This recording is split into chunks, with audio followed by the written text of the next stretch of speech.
mereka mengadu ke Menteri Perdagangan dan Menteri Keuangan bahwa ke pemerintah langsung bahwasanya toko-toko mereka sepi dikarenakan PMI atau pekerja migran Indonesia itu terlalu banyak membawa barang dari negara luar atau dari luar negeri ke Indonesia, sehingga beberapa toko itu mengalami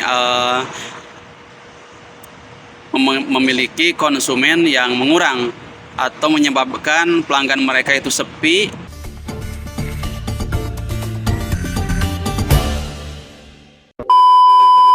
Assalamualaikum warahmatullahi wabarakatuh. Welcome back to my channel. Kembali lagi di channelnya Ujang Mola. Oke guys, kali ini saya sedang berada di kota Jeddah. Kemarin habis interview, namun gagal, tidak keterima. Hanya ada teman-teman kita yang sebagian keterima. Oke, kali ini saya akan masih membahas tentang permasalahan di barang kiriman PMI ya. Oke guys, mengenai barangan kiriman PMI yang masih dipersulit. Nah, kemarin saya dapat bocoran dari teman-teman ketika saya di live streaming di TikTok, katanya bahwasanya sebab dari semua masalah ini mengenai barang kiriman PMI yang dipersulit, katanya ada sebagian pengusaha yang mempunyai toko-toko besar di Indonesia yang mengadu ke Menteri Perdagangan dan Menteri Keuangan Indonesia bahwasanya banyak toko-toko yang merasa dirugikan, yaitu mungkin omset mereka menurun atau pelanggannya kurang atau sepi dikarenakan mungkin mereka mengadu ke Menteri Perdagangan dan Menteri Keuangan bahwa ke pemerintah langsung bahwasanya toko-toko mereka sepi dikarenakan PMI atau pekerja migran Indonesia itu terlalu banyak membawa barang dari negara luar atau dari luar negeri ke Indonesia, sehingga beberapa toko itu mengalami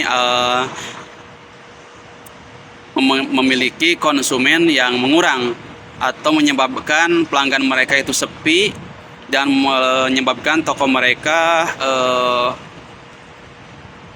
pelanggannya itu mengurang. Nah, yang menyebabkan saya herannya itu kenapa ketika para pengusaha dan pejabat pengusaha-pengusaha besar yang sudah sukses atau orang-orang kaya ketika mengadu tentang usaha mereka, begitu cepatnya ditanggapi kalau memang kasus ini benar ya.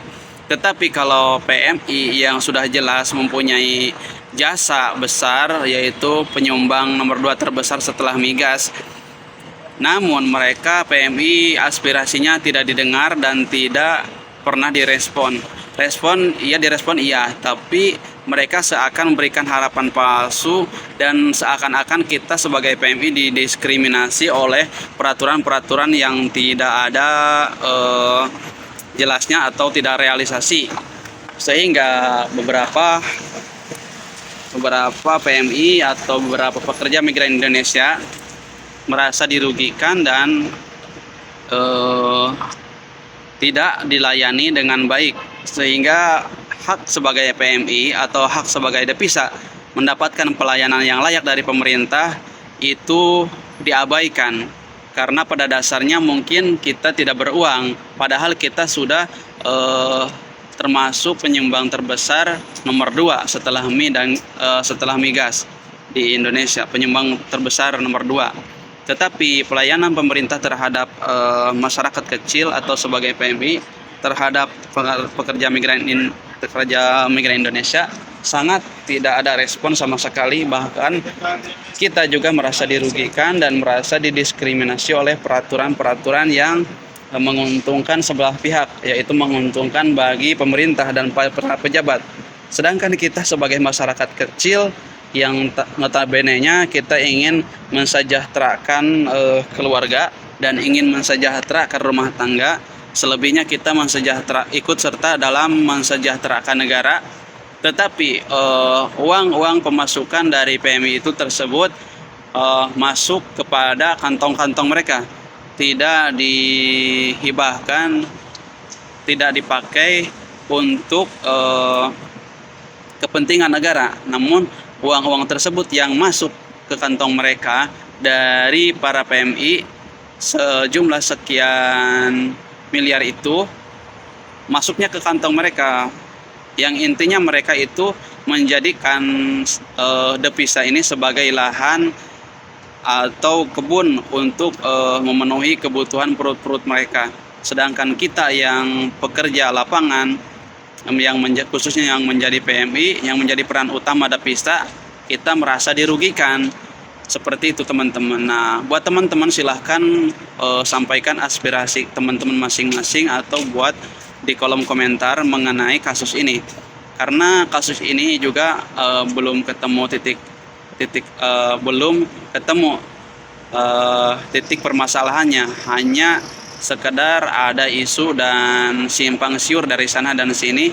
Tapi kalau memang ini adalah salah satu dampak dari pengaduan para pengusaha terhadap pemerintah, yang kemudian aspirasi para pejabat atau para pengusaha tersebut didengar oleh pemerintah keuangan dan pemerintah perdagangan, itu membuat kita kesulitan atau menyebabkan kita sebagai PMI kesusahan. Nah, buat teman-teman silahkan bersuara dan carilah informasi-informasi yang benar-benar dapat dipercaya. Nah, kita juga sebagai devisa harus bersuara dan ikut serta dalam menelusuri kasus ini yang terjadi di kalangan PMI. Oke, cukup sekian dan terima kasih untuk video kali ini. Semoga bermanfaat. Sampaikanlah buat teman-teman biar kita dapat solusi dari teman-teman. Nanti kalau solusi itu dari teman-teman ada bermunculan, dan kita akan tampung dan ambil salah satu solusi terbaik di antara teman-teman yang bisa menyelesaikan masalah. Nah, buat teman-teman dimanapun berada, jangan putus asa, tetap semangat, dan jangan lupa untuk berusaha ya. Terima kasih. Wassalamualaikum warahmatullahi wabarakatuh.